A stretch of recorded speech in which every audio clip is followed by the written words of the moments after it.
Eneo bunge la Kapenguria kaunti ya Pokot Magharibi wanamtaka mkandarasi anayejenga daraja katika eneo hilo kusitisha shughuli hiyo mara moja kwa madai ya kazi duni. Wenyeji hao wenye ghadhabu wanadai kuwa licha ya mkandarasi huyo kuibomoa daraja iliyokuwepo ili kupisha ujenzi wa daraja mpya, amechukua muda mrefu kufanya shughuli hiyo huku akitumia vifaa hafifu kwa ujenzi huo. Andrew Juma anaarifu zaidi. Wakazi wa eneo la Kamwino sasa wamemtaka mkandarasi ambaye anaendeleza ukarabati au ujenzi wa daraja ya eneo hili kusitisha shughuli hiyo baada ya mkandarasi huyo kuendelea kufanya shughuli ambayo kulingana na wenyeji haijawapendeza, wakiweza kutoa wito kwa serikali kuu kuhakikisha kwamba inaingilia kati katika kuhakikisha kwamba mkandarasi huyo anafanya jambo ambalo linafurahisha wenyeji. Hii daraja ilibomolewa last year mwezi wa 11. Na sisi mpaka wa leo hii daraja haijashughulikiwa. Mwisho tunaambiwa ile kitu iliyoko wanakuja kututengenezea na material ambaye sio mzuri. Kama ni mchanga inatumia mchanga na simiti ambaye stahili kutengeneza daraja. Kwa hivyo sisi kama wanakijiji ya kwa Kamarkech na ya kwa Kamwino tulipitisha juzi na tukafunga.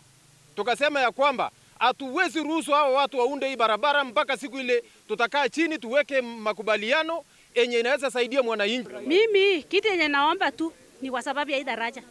Kuna siku nilipita mahali hapa nilianguka usiku. Na mvua ilikuwa imejaa, mafuriko ilikuwa imejaa. Kumaanisha hata ningeanguka, ningekufa sikio, sijui nani angekuja kunisika. Ya pili, hapana tengeneza tu vitu yenye haifai kwa Kenya. Na mtupe pesa yenye ilikuwa wameallocate kwa hii barabara mara moja. Mungu telongalia chori ndenya. Mwisi mwenyewe ni nani? Mimi niko na uchungu kama mama na ni mama kijana. So, huyo contractor asikuje kufanya kazi mahali hapa mpaka tukae chini within Kamwino na Kamarkech.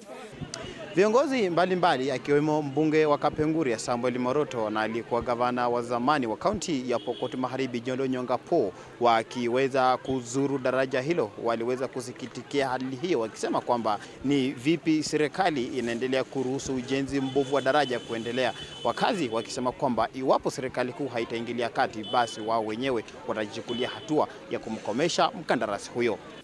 Na ninaonekana ni sisi wenyewe ndio tunajikula. Badala ya kuona kwamba kazi inaendelea mzuri, tunasema tuleta bora nipone. Ni sawa na ile ambaye naambia gold ambaye nini iko lami nyeusi na Kambigaraya na Takwel. Kuna wanaume walikula hii pesa. Hii contractor, tuko na contractors wengi sana. Hata mwenye litumia kutenga hii daraja hii ilikuwa ni Kide, mtu ya wapi? Hapa. Si mnajua address ya Kide?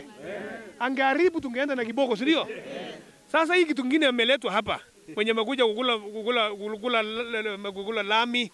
Andrew Juma, TV47 kutoka eneo la Kamwino, kaunti ya Pokot Magharibi.